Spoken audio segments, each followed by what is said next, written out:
যুদ্ধাপরাধের মামলায় জামাত নেতা এটিএম আজহারুল ইসলাম খালাস পাওয়ার পর আপনি একটি সংবাদ সম্মেলনে বলেছেন, জামায়াতে ইসলামী বা তার কোনো নেতাকর্মীর মাধ্যমে কেউ ক্ষতিগ্রস্ত হয়ে থাকলে তার কাছে নিঃশর্ত ক্ষমা চাই। এই ক্ষমা প্রার্থনায় কি ৭১ মুক্তিযুদ্ধের সময়টাও আছে কিনা সেটা সেদিন আপনি স্পষ্ট করেননি, আজকে এটা স্পষ্ট করবেন? মানে আপনি অনেকেই প্রশ্ন করছেন যে জামায়াতের মাননীয় আমির ক্ষমা কিসের জন্য চাইলেন, মানে ৪৭-এর পর থেকে শুরু করে আজকে পর্যন্ত, শুধু ৭১ না, ৪৭-এর পর থেকে শুরু করে আজকে পর্যন্ত আমাদের দ্বারা যত মানুষ যত জায়গায় কষ্ট পেয়েছে, কেউ যদি ক্ষতিগ্রস্ত হয়ে থাকে, সেই মানুষগুলো তাদের সকলের কাছে আমি বিনা শর্তে ক্ষমা চেয়েছি। কেন ক্ষমা চেয়েছি? আমরা মানুষ, ইন্ডিভিজুয়াল মানুষ যেমন ভুল করতে পারে, মানুষের সমষ্টি একটা দলেরও বিভিন্ন ভুল সিদ্ধান্ত থাকতে পারে। কোনটা ভুল কোনটা সঠিক ইতিহাস এটা নির্ধারণ করবে। আজকে যেটাকে ভুল বলা হচ্ছে, কালকে এটাই হয়তো সবচেয়ে বড় সঠিক হিসাবে প্রমাণিত হবে। আর ইতিহাসের পালাবদলে রাজনীতিতে সবাই জিতে না, কেউ জিতে কেউ হারে।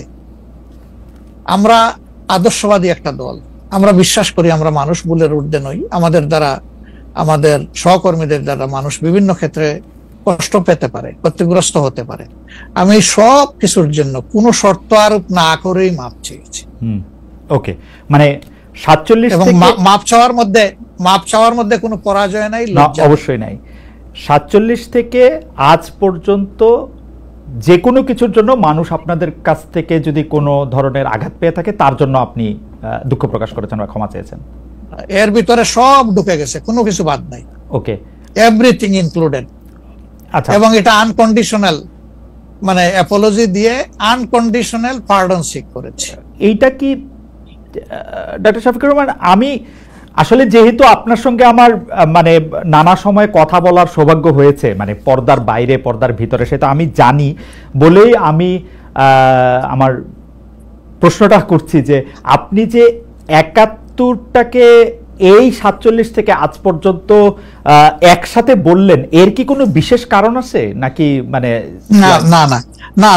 না, কোনো বিশেষ কারণ নাই। আমার মানবিক মূল্যবোধের জায়গা এবং আমার দায়িত্বের জায়গা থেকে আমি বলেছি, অনুভূতির জায়গা থেকে, দায়িত্ব এবং অনুভূতির জায়গা, বিশেষ কোনো কারণ।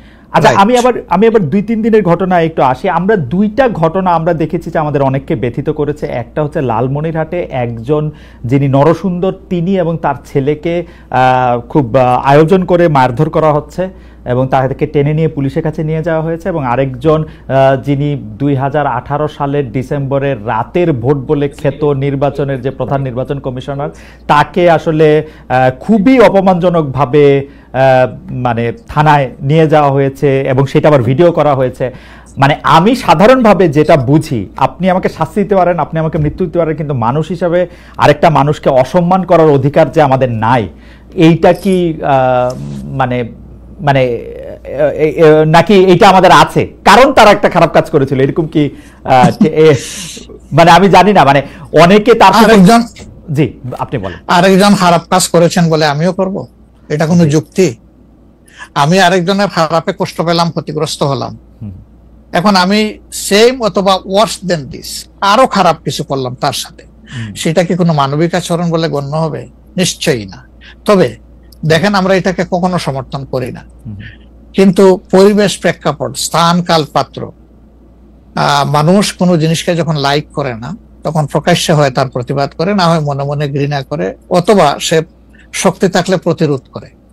এই তিনটা স্টেজ থাকে, এটা হাদিসের ভাষা অনুযায়ী। তো এই অবস্থায় আমরাও তো ভিজিবল সেরকম প্রটেস্ট অনেক ক্ষেত্রেই করতে পারি না, কিন্তু আমরা এগুলাকে মনের দিক থেকে সাপোর্ট তো করি না, আমরা বরঞ্চ মনে করি যে এগুলা আরেকটা অপরাধ।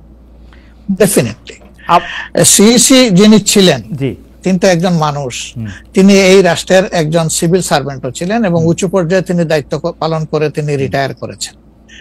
তিনি নিশ্চয়ই কাজ ভালো করেন নাই, অনেকগুলা খারাপ কাজ করেছেন। সেই সময়টা জনপ্রত্যাশার এগেইনস্টে গিয়ে করেছেন, সত্য তথ্যের উপর না থেকে অসত্য তথ্য তিনি তার সংস্থা থেকে বলেছেন, সেগুলো সব খারাপ।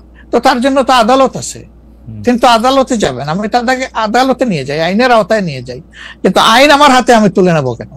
এটা তো কোনো অবস্থায় আমরা সমর্থন করবো না।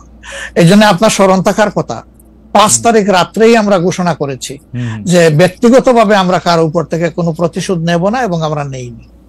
আমাদের 2-1টা ব্যতিক্রম ঘটনা ঘটেছে, আমরা তাদেরকে শাস্তি দিয়েছি, আমরা ছাড় দেই নাই কাউ। আমাদের এই ঘটনাগুলো র্যান্ডম না, ব্যাপক না, 2-1টা বিচ্ছিন্ন ঘটনা, আমরা কাউকে ছাড় দেই।